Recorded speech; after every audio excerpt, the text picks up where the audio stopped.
Les mains du médecin tremblaient. Je la regardais fixer mon dossier, et non l'écran de l'échographie où le cœur de mon bébé vacillait en noir et blanc. Non, elle fixait la paperasse, le nom de mon mari imprimé en lettres soignées en haut de la page. Puis elle a éteint le moniteur, l'a simplement coupé en plein milieu de l'examen, comme si quelqu'un avait débranché ma vie entière. « Madame Mercé », dit-elle, et sa voix n'était qu'un murmure. « Je dois vous parler en privé, tout de suite. » Elle m'a conduite à son bureau, a fermé la porte, l'a verrouillée. J'ai cru que quelque chose n'allait pas avec le bébé. Mon cœur battait si fort que je l'entendais dans mes oreilles. Je ne pouvais plus respirer. Je ne pouvais plus penser. Puis elle a prononcé des mots qui ont fait s'effondrer mon monde. Vous devez quitter votre mari aujourd'hui, avant de rentrer chez vous. Prenez d'abord un avocat spécialisé en divorce. J'ai ri. J'ai vraiment éclaté de rire. Quoi? Pourquoi? Nous allons avoir un bébé ensemble. Nous sommes heureux. Je ne comprends pas. C'est exactement ça, le problème. Son visage était blanc comme une feuille de papier. Ce que je m'apprête à vous montrer va changer tout ce que vous croyez savoir sur votre mariage. Mais laissez-moi commencer par le début, car vous devez comprendre comment je me suis retrouvée dans ce bureau, enceinte de 4 mois, apprenant que toute ma vie était bâtie sur des mensonges racontés par l'homme qui dormait à côté de moi chaque nuit. Je m'appelle Daphne Wilson. J'ai 32 ans. Je suis directrice marketing dans une agence de communication de niche dans le Connecticut, et je viens de ce que les gens appellent poliment une famille riche de longue date. Ma grand-mère Eleanor est décédée il y a 5 ans et m'a laissé sa fortune, environ 2,3 millions de dollars dans un fonds en fiducie, plus la demeure historique de la famille Wilson où 5 générations de femmes ont vécu, aimé et élevé leurs enfants. Je ne m'en suis jamais vantée. J'ai travaillé dur pour ma propre carrière. Je conduisais une Subaru de 10 ans et prenais mon café au même endroit chaque matin. Cet héritage était une sécurité, pas une identité. Mais il a fait de moi une cible. Je ne le savais tout simplement pas encore. J'ai rencontré Grant Mercé il y a 4 ans, lors du gala de charité annuel de ma famille. Les Wilson l'organisaient depuis des décennies.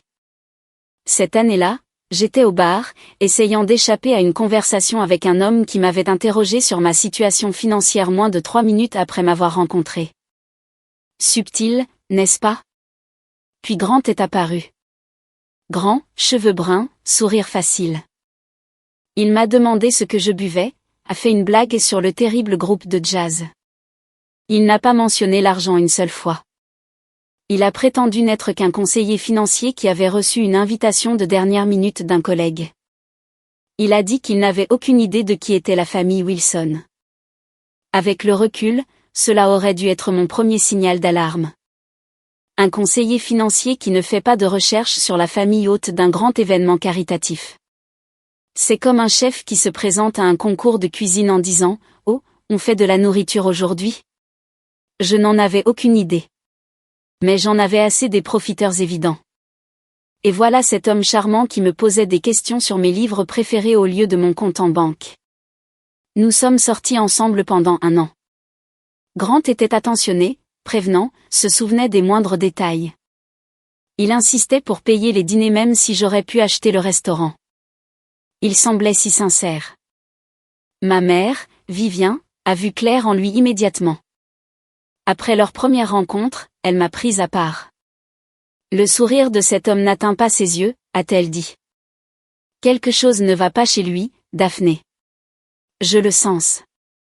Je lui ai dit qu'elle était paranoïaque, surprotectrice, voire jalouse. Nous nous disputions constamment à propos de Grant. Finalement, nous avons simplement cessé de nous parler. 2 ans de quasi-silence entre moi et la femme qui m'a élevée, des SMS d'anniversaire et rien de plus. Tout ça parce que j'ai choisi de croire mon mari plutôt que ma propre mère.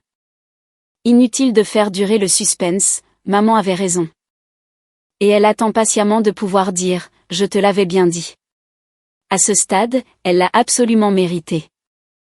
Grant et moi nous sommes mariés après 1 an de relation. Une magnifique cérémonie dans la propriété de ma grand-mère. Il a pleuré pendant ses vœux, les larmes coulant sur son visage alors qu'il promettait de m'aimer et de me protéger pour toujours. Avec le recul, ce furent probablement les larmes les plus honnêtes qu'il ait jamais versées. Non pas de joie, mais de soulagement. Son plan à long terme portait enfin ses fruits. Après 2 ans à essayer d'avoir un bébé naturellement, nous avons consulté un spécialiste de la fertilité. Le diagnostic a eu l'effet d'un coup de massue. Grant souffrait d'une infertilité masculine sévère. Son nombre de spermatozoïdes était quasi inexistant et les rares qu'il avait bougeaient à peine. La conception naturelle était essentiellement impossible. Grant semblait dévasté. Il a pleuré dans la voiture pendant 20 minutes. Il s'est excusé encore et encore, comme si c'était son échec personnel. Je l'ai réconforté, lui ai dit que nous trouverions une solution ensemble. C'est à cela que servait le mariage. Ce que je ne savais pas, c'est que Grant ne pleurait pas de chagrin. Il pleurait parce que son plan venait de se compliquer considérablement. Toute cette émotion était lui en train de recalculer, pas de pleurer une perte. Nous avons opté pour la FIV avec une procédure spécialisée appelée ICSI, où les médecins injectent un seul spermatozoïde directement dans un ovule. Notre meilleure chance. Grant a insisté pour faire lui-même des recherches sur les cliniques. Il en a trouvé une qu'il disait parfaite. Il s'est occupé de toute la paperasse. À l'époque, j'ai pensé qu'il me soutenait parce que j'étais si épuisée émotionnellement. Le premier cycle a échoué, ce fut dévastateur. Je n'ai pas pu sortir du lit pendant 3 jours. Grant m'a tenu dans ses bras, m'a murmuré des encouragements, a promis que nous essaierions à nouveau. Le deuxième cycle, il y a 7 mois, a fonctionné. Test de grossesse positif. 2 lignes roses qui ont tout changé. J'ai pleuré de joie. Grant m'a serré fort, parlant déjà des couleurs de la chambre d'enfant et des prénoms de bébé, et de l'avenir dont il avait toujours rêvé. Puis, nonchalamment, il a mentionné que je devrais mettre à jour mon testament maintenant que nous étions une famille, a-t-il dit.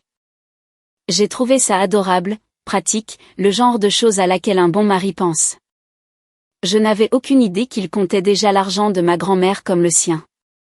Tout semblait parfait. Le mari aimant, le bébé en route, la vie dont je rêvais depuis que j'étais une petite fille jouant à la poupée dans le jardin de ma grand-mère. Je n'avais aucune idée que dans seulement 3 mois, une inconnue aux mains tremblantes me montrerait des documents qui réduiraient ma vie parfaite en cendres. Et je n'avais aucune idée que l'incendie avait été allumé par l'homme qui dormait à côté de moi chaque nuit. Avant de continuer, si vous appréciez cette histoire, veuillez vous abonner et me dire dans les commentaires d'où vous regardez et quelle heure il est chez vous.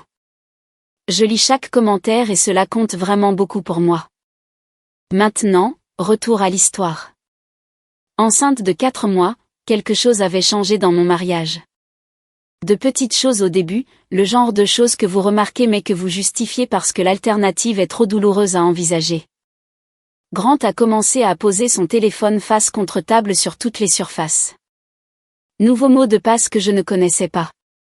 Il sortait pour prendre des appels, revenait en disant que c'était pour le travail, et changeait de sujet avant que je puisse poser des questions. Il prétendait restructurer les portefeuilles de ses clients lors de ses appels tardifs à 23h un samedi. Bon, je ne suis pas une experte en finance, mais je suis à peu près sûre que la bourse est fermée le week-end. À moins que Grant n'ait des clients secrets à Tokyo, ce qui n'était absolument pas le cas. Quelque chose d'autre se passait. Les nuits tardives au bureau se sont multipliées. 3 fois par semaine, parfois 4. Il ne rentrait pas avant minuit. Il est conseiller financier, pas chirurgien aux urgences. Qu'est-ce qui pouvait bien exiger un tel emploi du temps? J'ai trouvé des reçus. Un restaurant en ville où je n'étais jamais allé. 280 $ pour un dîner pour 2. Un hôtel en ville à 40 minutes de chez nous. Pourquoi mon mari aurait-il besoin d'une chambre d'hôtel si près de la maison? Quand j'ai demandé, Grant avait des réponses pour tout. Des réponses lisses, rodées, qui venaient un peu trop vite. Dîner avec un client, réseautage important. L'hôtel était pour une conférence qui s'était terminée tard. Et c'était juste plus logique de rester sur place que de rentrer épuisé.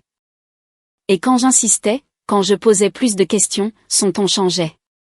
Daphné, tu es paranoïaque. Ce sont les hormones. Ma mère m'avait prévenu. Les femmes deviennent irrationnelles pendant la grossesse. Ne deviens pas une de ces épouses-là. J'ai eu honte d'avoir même posé la question. C'est à ce point qu'il était doué. Il me faisait m'excuser de l'avoir questionné. La pression financière s'est intensifiée à la même époque. Les demandes de Grant concernant l'argent sont devenues plus fréquentes, plus urgentes, plus créatives. Nous devrions m'ajouter à ton fonds en fiducie. Et si quelque chose se passait pendant l'accouchement? Je dois pouvoir accéder au fonds pour le bébé. C'est juste pratique. Une procuration, c'est du bon sens. Tous les couples mariés le font. À moins que tu ne me fasses pas confiance. La maison de ta grand-mère est trop grande pour nous de toute façon.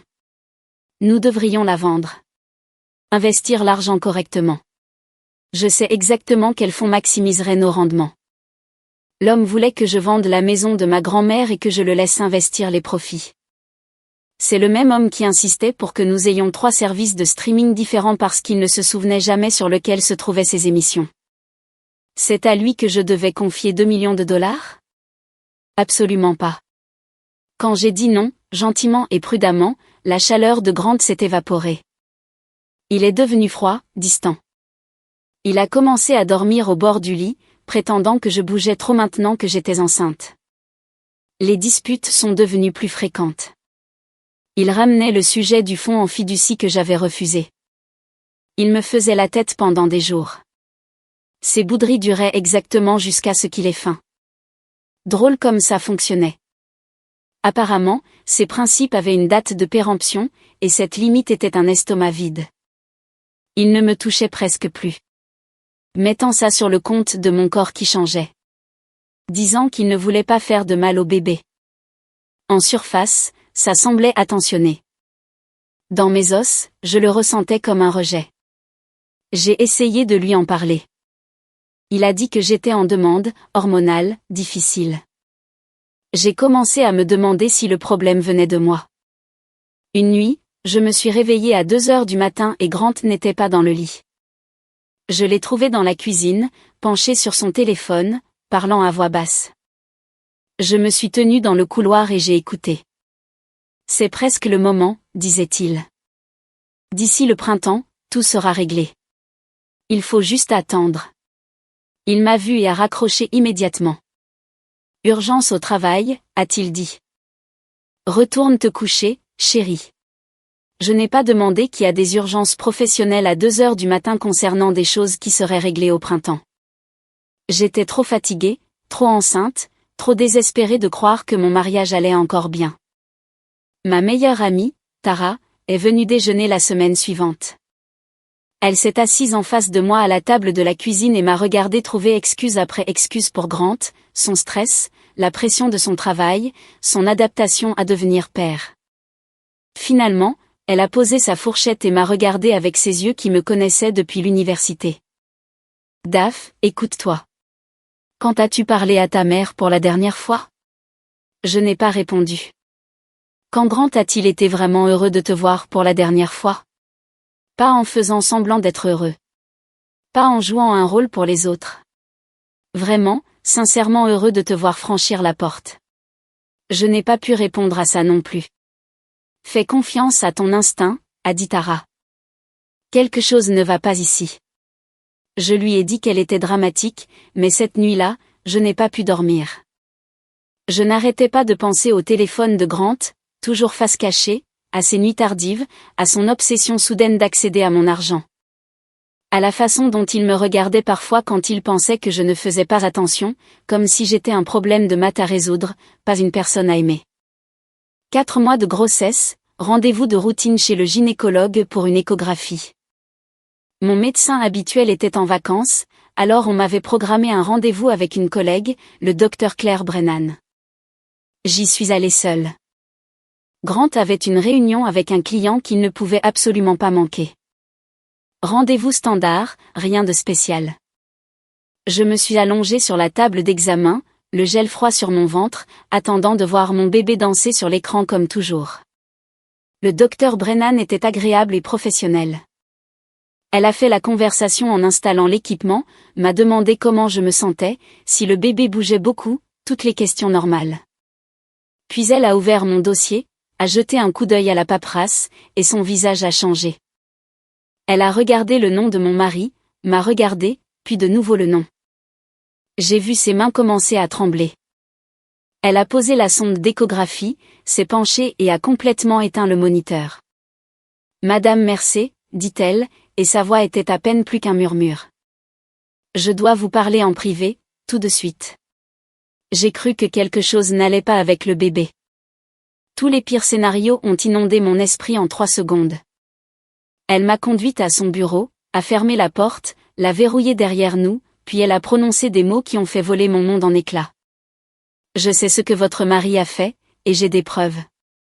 Elle a sorti un dossier du tiroir de son bureau. Ses mains tremblaient toujours en l'ouvrant. Ma sœur cadette travaille dans votre clinique de fertilité, dit-elle. Il y a 3 semaines, elle est venue me voir en pleurant. Elle m'a tout raconté. Quand j'ai vu le nom de votre mari sur votre dossier à l'instant, je l'ai reconnu immédiatement. Le docteur Brennan a pris une profonde inspiration. Madame Mercé, je suis tellement désolée. Mais vous devez voir ça avant de rentrer chez vous, avant qu'il sache que vous savez. Elle a posé le dossier ouvert sur son bureau entre nous, et tout ce que je croyais savoir sur mon mariage, ma grossesse et l'homme que j'aimais s'est réduit en cendres sous mes yeux. La sœur cadette du docteur Claire Brennan, Molly, travaillait comme infirmière à la clinique de fertilité, la même clinique que mon mari avait si soigneusement recherchée pour notre traitement de FIV, la clinique qu'il insistait être parfaite pour nous. Maintenant, je comprenais pourquoi il avait été si particulier sur ce choix. Claire a tout expliqué. Sa voix était stable même si ses mains ne l'étaient pas.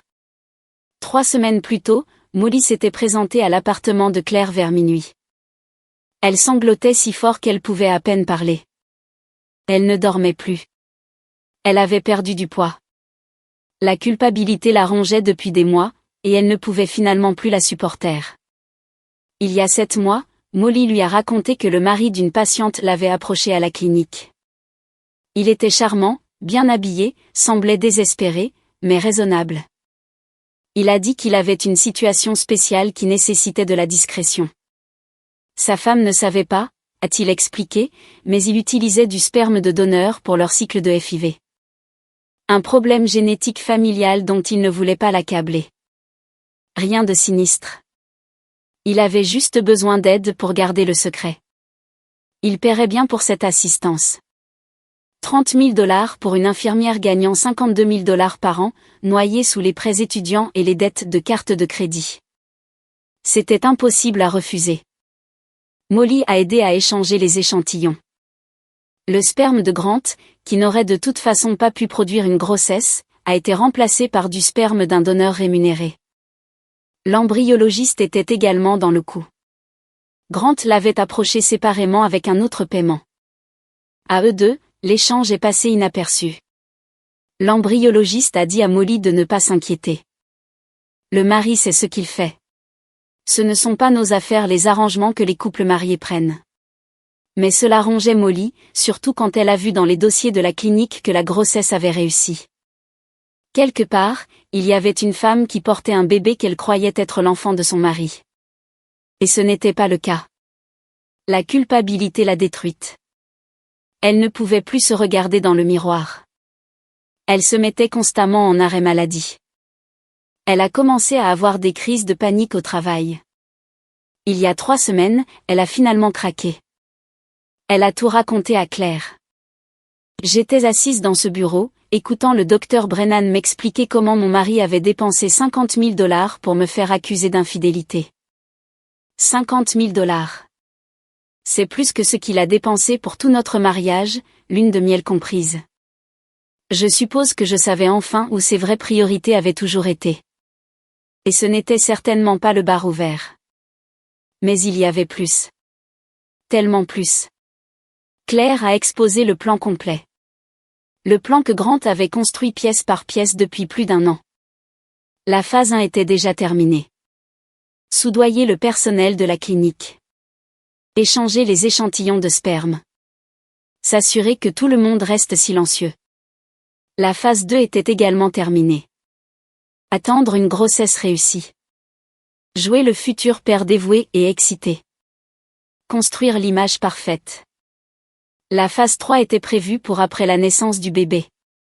Grant allait demander à l'embryologiste de modifier les dossiers de la clinique. La paperasse serait changée pour montrer que notre deuxième cycle de FIV avait échoué. De cette façon, il semblerait que nous ayons conçu naturellement par la suite. La phase 4 était le piège. Après la naissance, Grant prévoyait de suggérer un test ADN. Il le présenterait comme quelque chose de doux et de sentimental, une preuve de paternité à accrocher dans la chambre d'enfant, une célébration de notre famille. Et la phase 5 était le coup de grâce.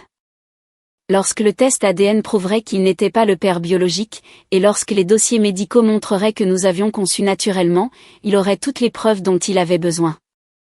Sa femme l'avait trompé. Le bébé n'était pas le sien. Il était la victime. Notre contrat de mariage avait une clause d'infidélité. C'est courant dans les familles riches, cela protège les actifs. Si un conjoint trompe, il doit à l'autre 500 000 $ de pénalité. De plus, le conjoint infidèle renonce à toute prétention sur les biens de l'autre. De plus, le conjoint lésé peut poursuivre pour des dommages émotionnels supplémentaires. Le but final de Grant était limpide. Il repartirait avec un demi-million de dollars au minimum. Il détruirait ma réputation.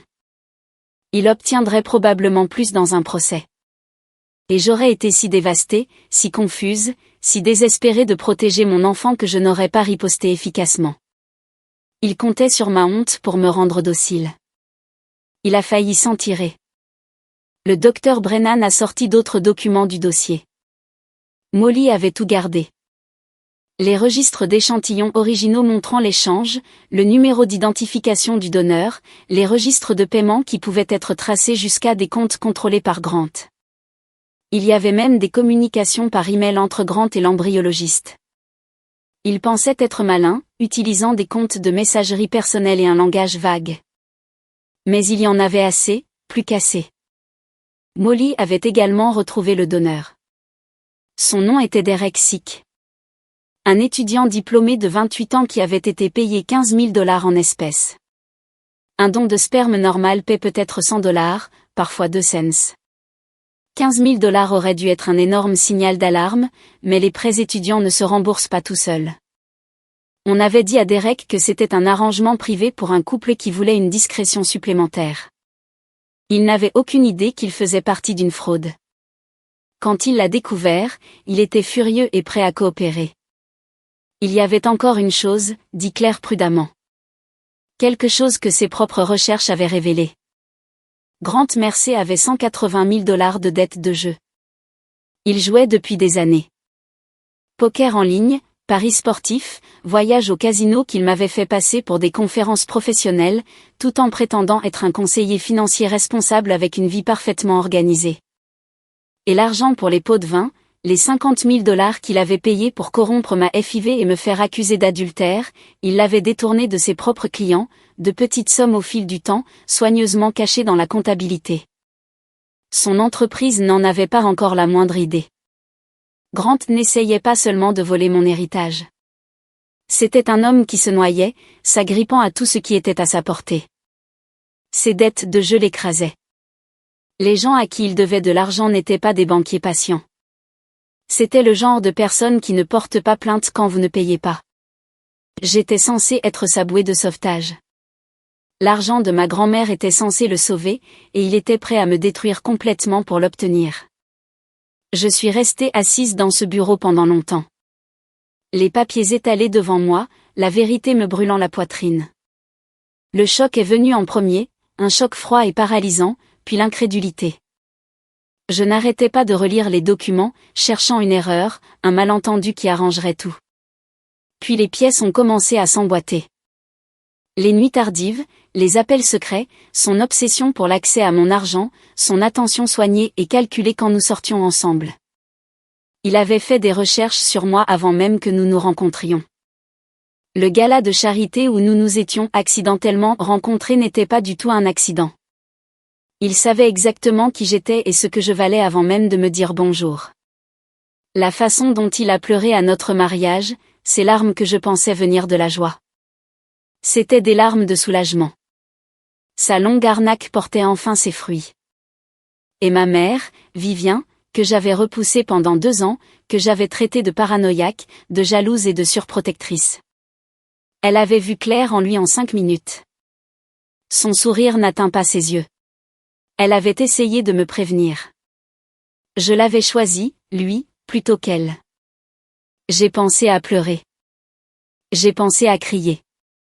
J'ai pensé à rentrer à la maison et à le confronter, à lui jeter ses papiers au visage, à le regarder se démener pour s'expliquer. Mais alors, autre chose s'est produit. Quelque chose de froid s'est installé dans mon estomac. Quelque chose de vif, de concentré et d'absolument calme. Il me croyait stupide. Il avait bâti tout ce stratagème sur l'hypothèse que je m'effondrerais. Que lorsque son piège se refermerait, je serais si dévastée par la preuve de mon infidélité que je lui donnerais tout ce qu'il voulait juste pour que ça s'arrête. Il me croyait faible. Il me croyait naïve. Il me croyait une proie facile. Il n'avait aucune idée de qui il avait épousé. J'ai regardé le docteur Brennan. Il ne sait pas que je sais. Non, ma sœur n'a parlé à personne d'autre. Et je n'ai fait le lien avec votre cas qu'en voyant votre dossier aujourd'hui. Bien. J'ai rassemblé les documents avec soin. J'ai besoin de copies de tout. Et j'ai besoin que vous me mettiez en contact directement avec Molly.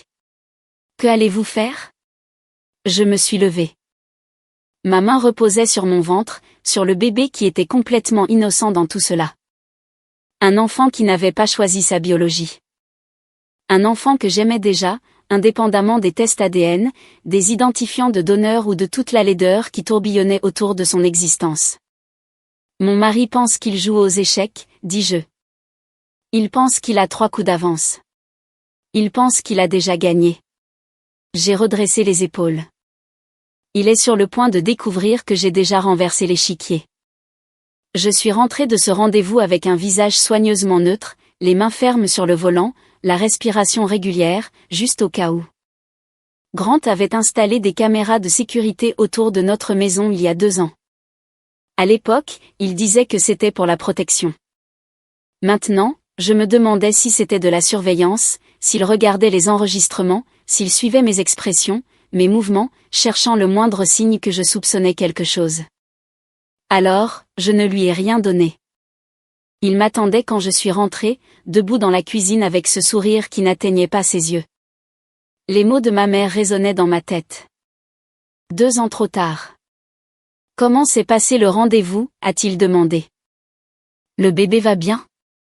J'ai souri en retour, je me suis approchée et je l'ai serré dans mes bras, je lui ai montré la photo de l'échographie que le docteur Brennan avait imprimée avant que tout ne change. Parfait, ai-je dit. Tout est absolument parfait. Je méritais un Oscar pour cette performance. Je lui ai souri pendant le dîner tout en calculant mentalement le montant de sa caution. Je lui ai demandé comment s'était passée sa journée en l'imaginant dans une combinaison orange. J'ai même ri à sa blague sur les prénoms de bébé.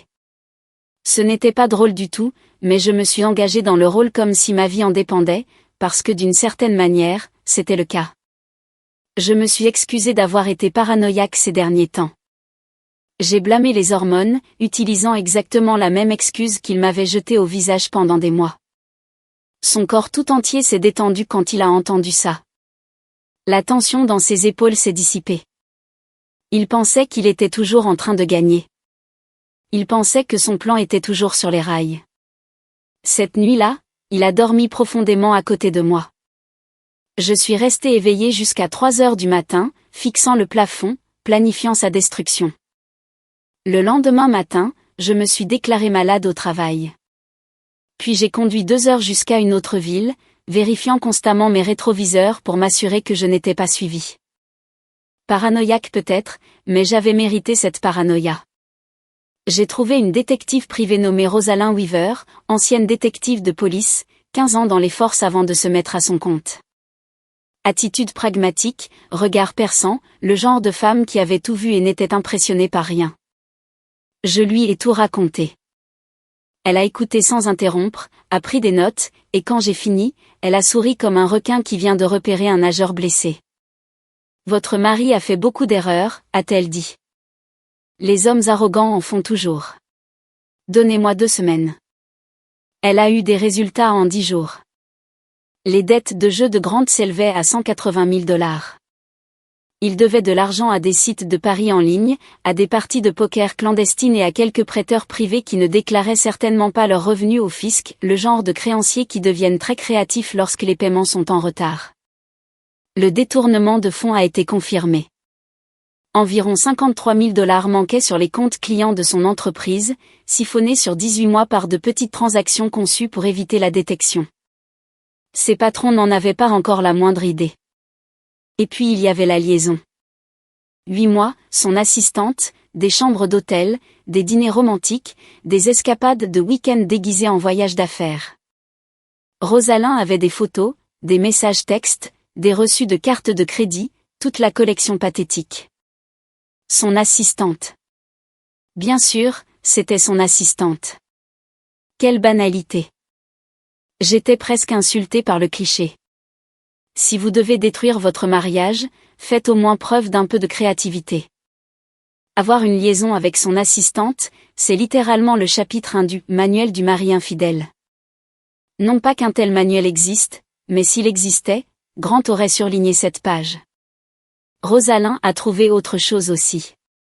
Ce n'était pas la première tentative de Grant de séduire une femme riche. 5 ans plus tôt, il était sorti avec quelqu'un à Boston, Caroline Ashford.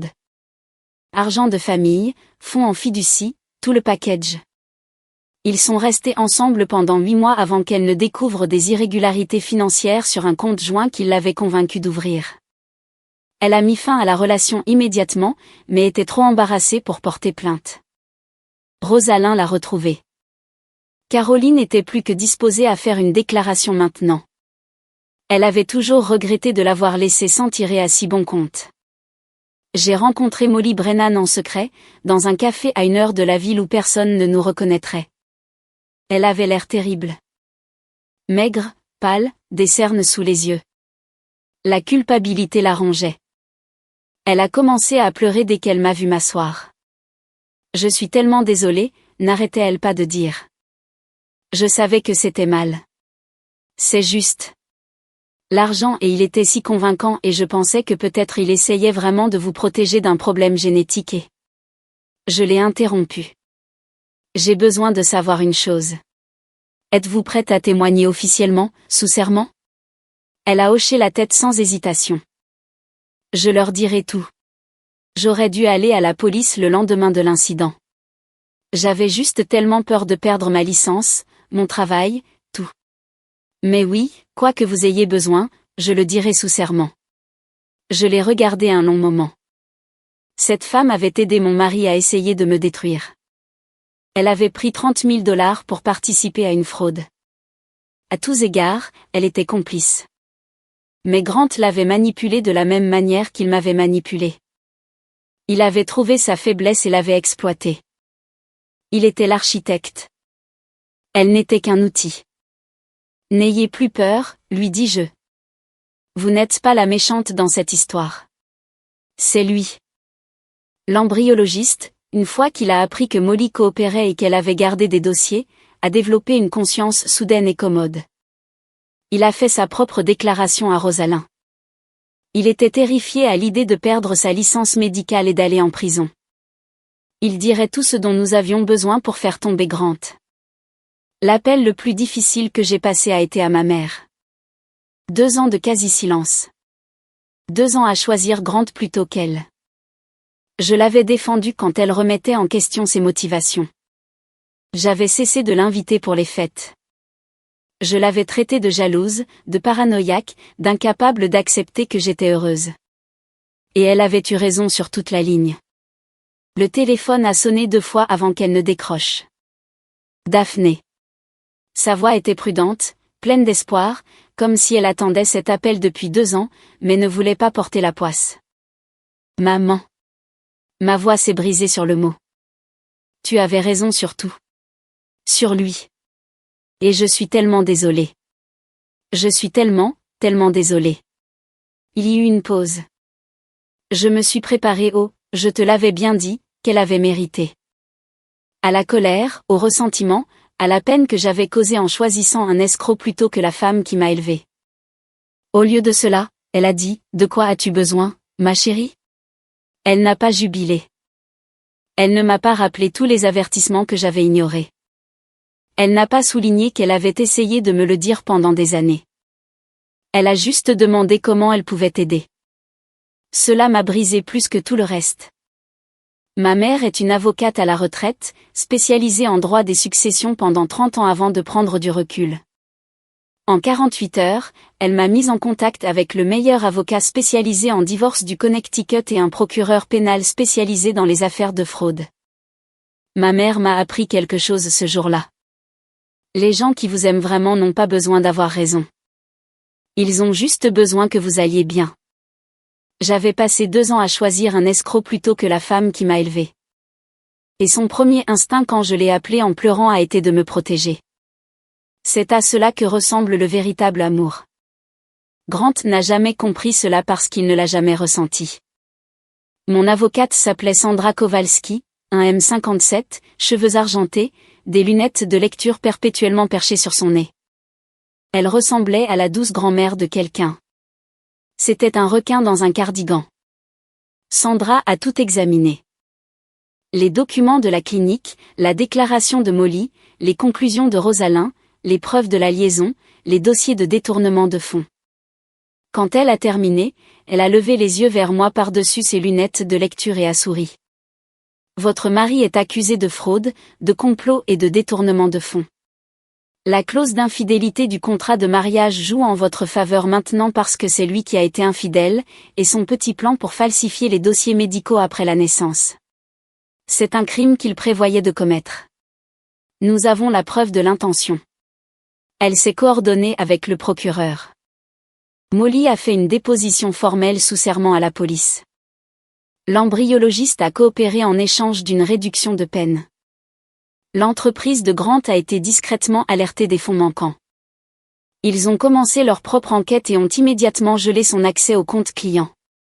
Un juge a examiné les preuves, a trouvé une cause probable, a émis un mandat d'arrêt pour fraude, complot et détournement de fonds. Mon avocate a appelé cela une formalité à ce stade.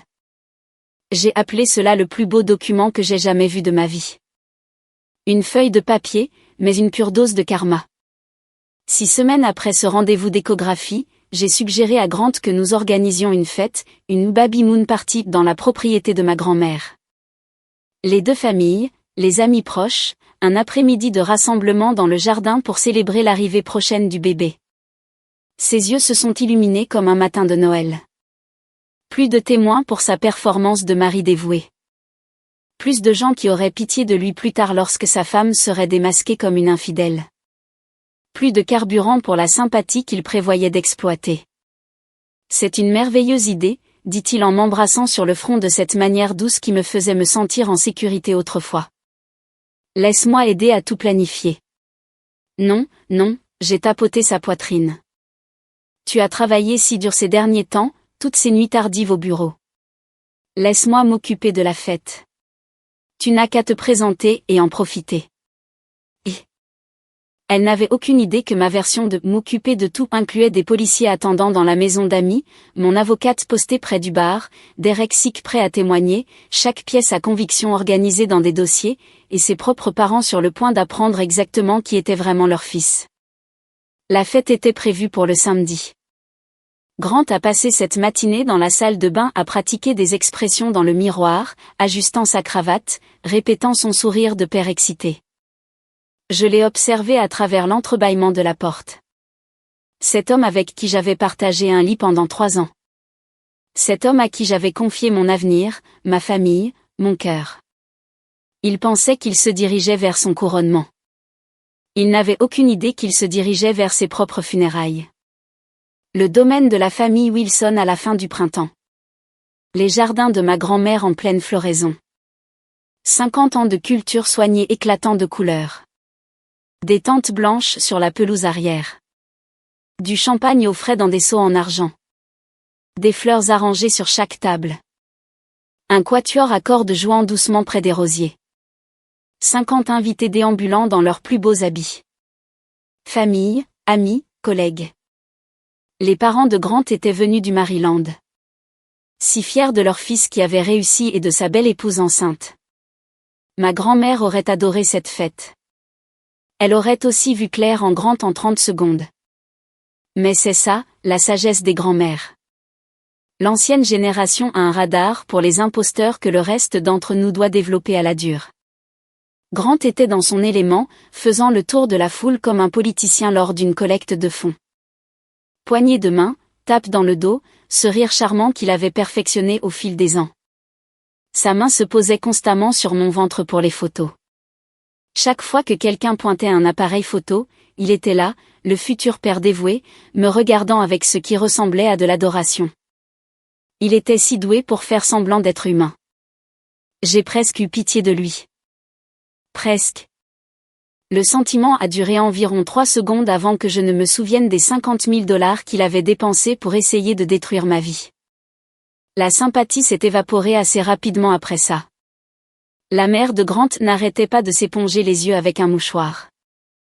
J'ai toujours su qu'il ferait un père merveilleux, disait-elle à qui voulait bien l'entendre. Un si bon garçon, un mari si attentionné. Son père se promenait en serrant des mains, le torse bombé, fier de la famille que Grant était censé construire. L'héritage qui se poursuivait, le nom des Mercé qui perdurait. Ma propre mère se tenait près de la table des desserts, observant Grant avec l'expression patiente d'un chat observant une souris qui ne sait pas qu'elle est piégée. Elle a croisé mon regard de l'autre côté de la pelouse et a légèrement levé sa coupe de champagne. C'est presque l'heure. Vers 15 heures, Grant a fait exactement ce que je savais qu'il ferait. Il laissait entendre depuis des semaines qu'il voulait célébrer la paternité avec un test ADN. Encadrer les résultats dans la chambre d'enfants, preuve de leur lien, si romantique, si significatif, si complètement mis en scène. À la fête, il en a reparlé à voix haute, s'assurant que beaucoup de gens pouvaient l'entendre. Tu sais ce qu'on devrait faire, chérie? Il m'a attiré près de lui, le bras autour de ma taille, jouant pour la foule. J'ai réfléchi. Prenons un de ces kits de test ADN. On pourra encadrer les résultats pour la chambre d'enfant. La preuve que papa et bébé sont connectés pour toujours. Ne serait-ce pas spécial? Plusieurs invités ont fait des bruits d'admiration. Sa mère s'est de nouveau épongé les yeux. J'ai fait semblant d'hésiter. Oh, je ne sais pas. Ça semble beaucoup de tracas. Allez, ce sera incroyable. On pourrait même ouvrir les résultats ici, maintenant. En faire une partie de la célébration. Qu'en pensez-vous, tout le monde? Murmure d'encouragement de la foule. Quelqu'un a dit, comme c'est mignon. Quelqu'un d'autre a mentionné qu'il aurait aimé que son mari soit aussi attentionné. Eh bien, j'ai regardé autour de moi, jouant l'épouse timide. Si tout le monde pense que c'est une bonne idée. Grant était pratiquement rayonnant. C'était son moment. Le piège qu'il avait passé plus d'1 an à construire était sur le point de se refermer.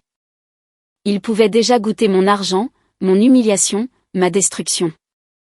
Il ne réalisait tout simplement pas que c'était son propre coup qui était dans le piège. Si cette histoire vous tient en haleine, veuillez cliquer sur le bouton « J'aime ». J'adore lire vos pensées dans les commentaires. Maintenant, passons à ce que vous attendiez.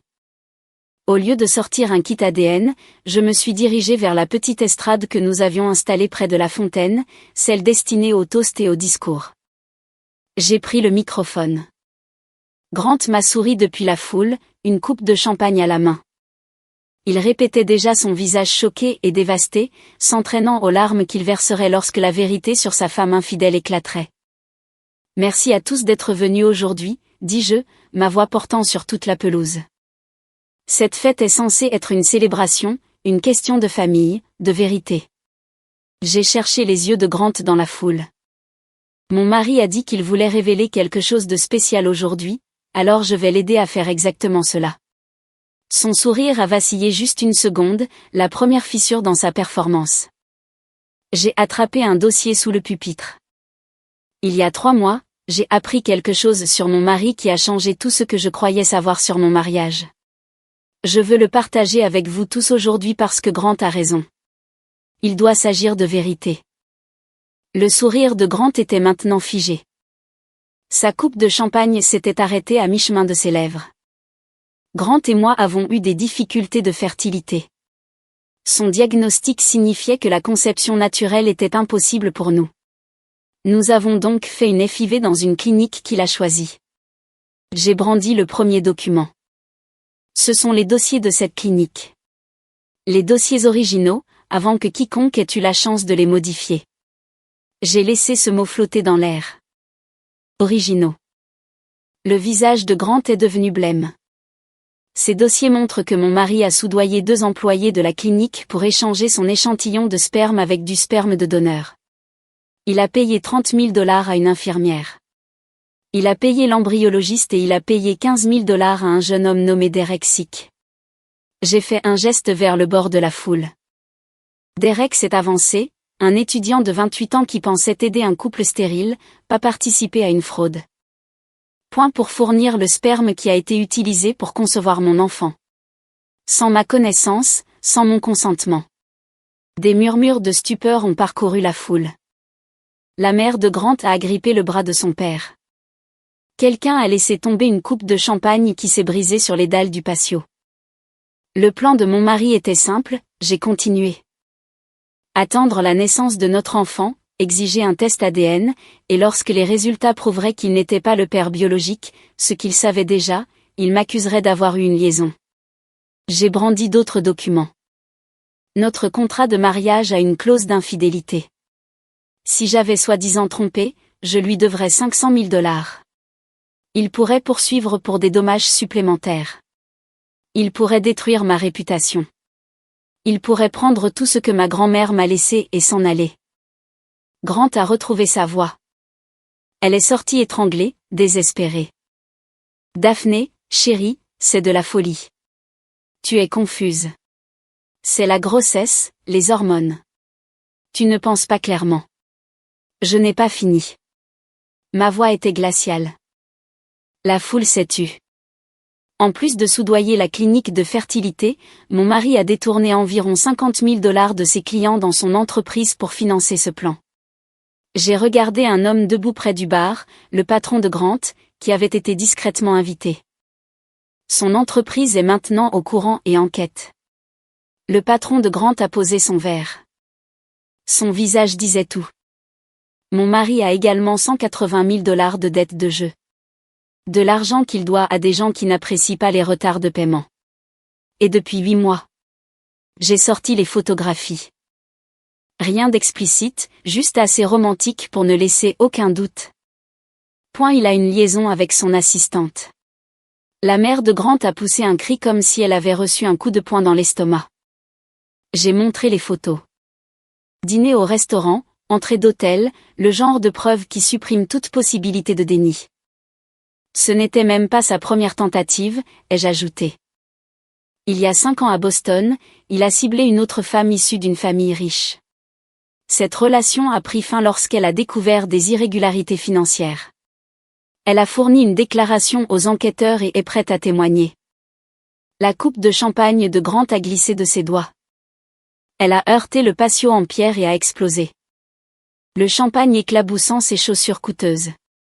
Ce sont des mensonges, balbutia-t-il. Elle invente tout ça. Elle est mentalement instable. La grossesse a affecté son esprit. Grant. La voix de sa propre mère a percé le bruit, calme, mais assez tranchante pour faire saigner. Est-ce que quelque chose de tout cela est vrai? Il s'est tourné vers elle, a ouvert la bouche pour tout nier. Rien n'est sorti. Molly Brennan s'est avancée de l'endroit où elle se tenait près de la maison d'amis, palme et déterminée. Je suis l'infirmière qui l'a soudoyée, dit-elle. J'ai des documents pour tout. J'ai déjà fait ma déposition à la police. Derek Sick a pris la parole à son tour. Il m'a payé $15 000 et m'a dit que c'était un arrangement privé. Je n'avais aucune idée que je faisais partie d'une fraude jusqu'à ce que l'enquêtrice de Madame Wilson me contacte le mois dernier. Grant a regardé sauvagement les visages des gens qui riaient avec lui 10 minutes plus tôt. Ses collègues, sa famille, les amis de la haute société qu'il avait tant travaillé à impressionner. Tout le monde le regardait comme s'il était quelque chose de pourri qu'il venait de découvrir sur leurs chaussures. Puis 2 policiers sont sortis de la maison d'amis, traversant calmement la pelouse. Grant merci. La voix du premier policier était professionnellement neutre. Vous êtes en état d'arrestation pour fraude, complot et détournement de fonds. Vous avez le droit de garder le silence. Tout ce que vous direz pourra et sera utilisé contre vous devant un tribunal. Ils l'ont menotté là, devant tout le monde. Sa mère sanglotait maintenant. Son père refusait de le regarder, fixant le sol comme s'il souhaitait qu'il s'ouvrait l'aval. Alors qu'il le conduisait vers la voiture de police, Grant a tenté une dernière fois, une dernière manipulation. Daphné, s'il te plaît. Sa voix s'est brisée. On peut arranger ça. J'ai fait des erreurs, mais je t'aime. Je t'ai toujours aimé. Ne fais pas ça. Pense à notre bébé. Pense à notre famille. Je l'ai regardé. Vraiment regarder l'homme avec qui j'avais partagé ma vie pendant 3 ans, l'homme que j'avais défendu auprès de ma propre mère, l'homme qui s'était tenu à un hôtel et avait promis de m'aimer et de me protéger tout en calculant combien il pouvait voler. Tu as tout à fait raison, Grant, dis-je. Ils l'ont mis à l'arrière de la voiture de police. Je l'ai regardé s'éloigner sur le long chemin de gravier, passer devant les jardins que ma grand-mère avait plantés il y a un demi-siècle, franchir les portes en fer de la propriété que Grant avait si désespérément voulu posséder. 50 invités se tenaient dans un silence absolu. Puis ma mère s'est approchée et a passé son bras autour de mes épaules. « Je suis fière de toi, dit-elle doucement. Ta grand-mère le serait aussi. » Et pour la première fois depuis des mois, j'ai pris une grande respiration. Grant s'est vu refuser la libération sous caution. Risque de fuite, a dit le juge. Entre ses dettes de jeu et les gens à qui il devait de l'argent, il y avait trop de chances qu'il disparaisse. Ses créanciers de jeu se sont très vite intéressés à l'affaire une fois que l'arrestation a fait la une des journaux. Ils avaient été patients tant que Grant avait une femme riche. Cette patience s'est évaporée dès qu'ils ont réalisé que le train de l'argent avait déraillé. Sa maîtresse, l'assistante avec qui il avait une liaison depuis 8 mois, a démissionné de son entreprise le lendemain matin de la fête. Elle n'a même pas vidé son bureau, a juste envoyé un email et a disparu. Elle n'a pas attendu que les menottes se referment avant de s'enfuir. J'ai vu des rats quitter des navires en perdition avec plus de loyauté. Au moins, les rats ont la décence de jeter un regard en arrière. L'entreprise de Grant a terminé son enquête interne en 2 semaines. 53 000 $ manquants confirmés. Ils ont déposé leurs propres accusations criminelles. La femme de Boston, Caroline Ashford, s'est manifestée publiquement dès qu'elle a entendu parler de l'arrestation. Elle avait passé 5 ans à se sentir stupide d'être tombée dans son piège, trop embarrassée pour chercher justice. Elle n'avait plus honte. Sa déclaration a ajouté une autre couche au dossier que les procureurs étaient en train de constituer. Le divorce a été finalisé en un temps record. L'avocat de Grant a essayé de négocier, mais il n'y avait rien à négocier. La clause d'infidélité du contrat de mariage, celle que Grant avait prévu d'utiliser contre moi, a joué en ma faveur. Maintenant, c'était lui qui avait été infidèle pendant 8 mois. C'était lui qui me devait de l'argent, pas l'inverse. Non pas qu'il ait quoi que ce soit à donner. Chaque actif qu'il prétendait posséder était soit emprunté, soit volé, soit imaginaire. L'affaire pénale a progressé rapidement. Molly Brennan a témoigné. L'embryologiste a pleinement coopéré en échange d'une peine réduite. Derek Sick a fourni sa déclaration. La trace écrite que Grant pensait avoir cachée n'était pas cachée du tout. Fraude, complot, détournement de fonds. Chaque accusation a tenu. Chaque accusation valait des années de prison. Ses parents ont cessé de venir au tribunal après la première semaine. Son père a publié une déclaration disant que Grant avait fait des choix qu'aucun parent ne peut défendre. Sa mère s'est internée dans un établissement pour épuisement, ce que les riches appellent quand ils ne peuvent pas faire face à la réalité.